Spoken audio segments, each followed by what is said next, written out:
ሰላም እንዴት ናችሁ? ሚሴለን ነኝ። ዛሬም ሌላ ታሪክ። ይህም ከአመታት በፊት ነው ያጋጠመኝ። የአራተኛ ክፍል ተማሪ ነው። 11 አመቱ ነው።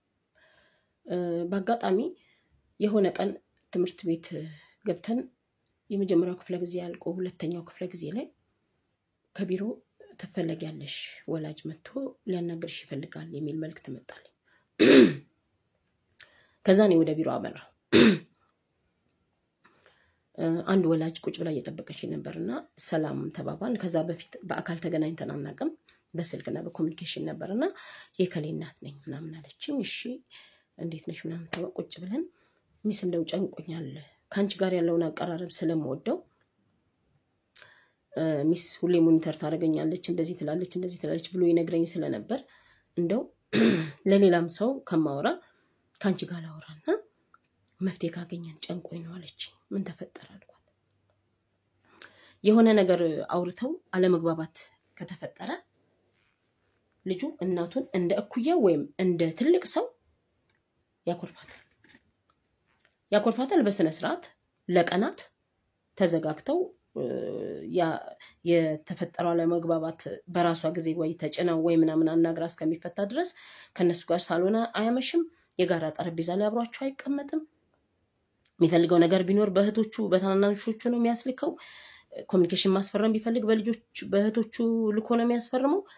ጭራሽ ምንም ነገር እንኳን ብትናገረው መልስ አይሰጣት። ክፍሉ ገብቶ ዘግቶ ነው የሚቀመጠው። እና የሆነ አለመግባባት በተፈጠረ ቁጥር እንደዚህ እያደረገ ነው። 1-3 ዓመት ሊሆነው ነው። ግን አሁን ላይ እየባሰ መጣ። በፊት ለግማሽ ሰዓት፣ ለአንድ ሰዓት፣ ለአንድ ቀን ምናምን ነበር። ከዛ ረስቶት መልሶ ያናግረኝ ነበር። አሁን ግን ይሄው እሁድ ከማታ ተጨቃጭቀን ሰኞ ማክሰኞ እኔ ጋር ስትመጣ እሷ ኦልሬዲ ወደ 4ኛ ቀን የሆነ ነው እና ላናገረው እንኳን ስሞክር ፊት ለፊቴ እንዳይመጣ ወይም እንዳላናገረው ክፍሉ ነው ዘግቶ የሚቀመጠው። ምግብ በሳህን ያስወስዳል ነገር አለችኝና ስንት አመቱ ነው በትክክል ስንት አመቱ ነው አልኳት። 11 አመቱ። ታዲያ እንዴት ነው የ11 አመት ልጅ ሊያውም ከእናቱ ጋር ሊያውም ወንድ ልጅ ከእናቱ ጋር በዚህ ልክ ሊዘጋጋ የሚችለው ምን ማለት ነው? ይሄ አባቱ ምን ይላል አልኳት። እኔ ብዙውን ጊዜ አልናገርም። ከነገርኩት በደንብ ቅጣቱን ከበድ ስለሚያደርግበት ብዙ ጊዜ አባቱ እንዳያውቅ አደርጋለሁ፣ እሞክራለሁ። በልቶ ገባ፣ እንደዚህ ሆነ፣ የቤት ስራ ሰርቶ ኳስ ተጫውቶ ምናምን እያልኩ ሸፍንለታለሁ። ለምንድን ነው እሱ ከኛ ጋር ራት ያልበላው ምናምን ሲለኝ፣ ግን አሁን በቃ እኔ ከአቅሜ በላይ እየሆነ እኔ ወደ ሌላ ነገር እየመጣው ነው፣ እልህ እየያዘኝ ነው ነገር ስትለኝ፣ ኦኬ እሺ በቃ እኔ አናግረዋለሁ እና ከዛ በኋላ መምጣት ካለብሽ ትመጫለሽ፣ በስልክ ከጨረስን ደግሞ እንጨርሳለን አልኩና ሸኘኋት። ከዛ መጣሁኝና ማለት በደንብ ነው የምንግባባው። አዘዋለሁ፣ ይላላከኛል ምናምን።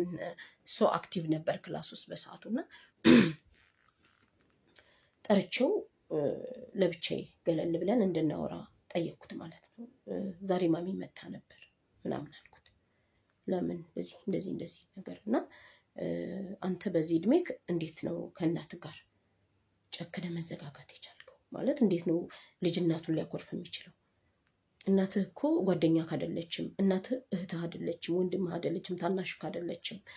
እንዴት ነው አንድ ልጅ እናቱን ሊያኮርፍ የሚችለው ምናምን ነገር ስለው አናዳኝ ነው።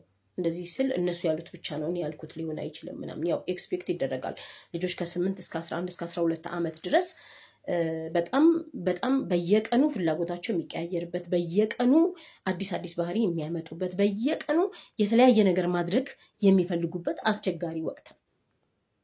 ይህንን ኤክስፔክት አደርጋለሁ።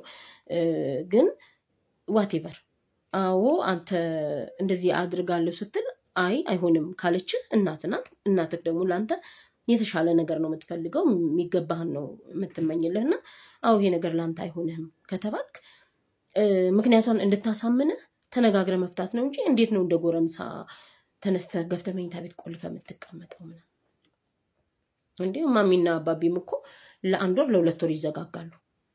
ከዛ መናገር ለምንድን ነው የተዘጋጋችሁት ስለው በቃ መነጋገር ካልፈለግን እንደዚህ እንሆናለን ብሎኛል አባቢ። ስለዚህ እኔም መነጋገር ሳልፈልግ ስቀር እዘጋታለሁ።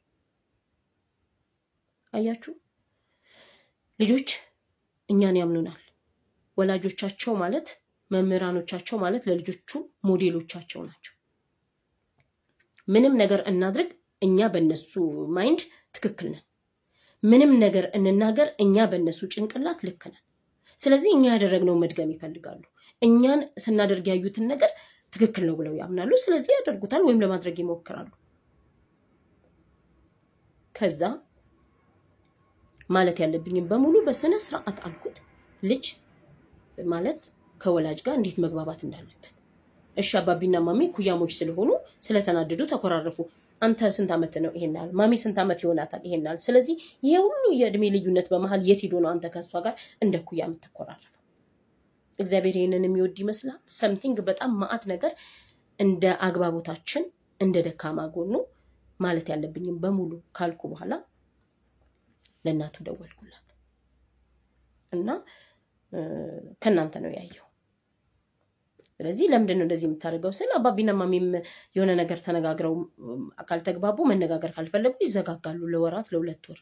ስለዚህ እኔም ከሱ ነው ያየሁት። ያልኩትን እምቢ ስላሉኝ ማናገር አልፈልግም። ስለዚህ ከነሱ አይቼ ነው ብሎኛል። በጭራሽ ኤክስፔክት አላደረገችም ይሄንን መልስ በጭራሽ። በቃ አንዳንድ ደካማ ሰው ምን ይላል መሰላችሁ? ኩርፊያ ከዘር ነው። ከዘር የሚባል ነገር የለም። በምንም አይነት ታሪክ ክፋት፣ ስድብ፣ ተንኮል ወይም እንደዚህ አይነት መጥፎ ጥሩ ያልሆኑ ነገሮች ከዘር ሊሆን አይችልም። ልጆች አርአያ የሚያደርጉት የሚያዩትን ሰው ነው እንጂ በደም የሚዋረስ ነገር የለም፣ በውሎ ነው። ስለዚህ በምንም አይነት ነገር ኩርፊያ ከዘር አይደለም፣ ሊሆንም አይችልም። ስለዚህ ከነሱ ያደረገው እነሱ ከተውት ትክክል እንዳልሆነ አሳምነውት ቁጭ ብለው ሶስቱም አውርተው ከዚህ ጊዜ በኋላ ተነጋግረን ችግራችንን እንፈታለን እንጂ እኛም ላንኮራረፍ ቃል እንገባልሃለን ብለው ቁጭ አድርገው ተናግረውት ከልጁ ጋር የነበረው ችግር ተፈታ። ከዛ በኋላ አመቱ እስከሚያልቅ እንግዲህ ደግሞ አኩርፎኛል ብላ እናቱን ጋር ሳትመጣ ነው አመቱን የጨረስነው። ስለዚህ ልጆቻችን ፊት የምናደርገው የምንናገረው ሁኔታችንን ግብራችንን በሙሉ እንጠንቀቅ የሚባለው በምክንያት ነው። እኛ በጥሩ መንገድ ከሰራናቸው እነዚህ ልጆች ነገ ተስፋ የምንጥልባቸው ምንም ነገር ቢፈጠር ለኛ ይሆኑናል፣ ፍሬ ያፈራሉ የምንላቸው ይሆናሉ። ካልሆነ ደግሞ እንደዛው በተቃራኒው ማለት ነው። ከዚህ ላይ የሚጠቅማችሁን ትምህርት አግኝታችኋል ብዬ አስባለሁ። ወዳችሁ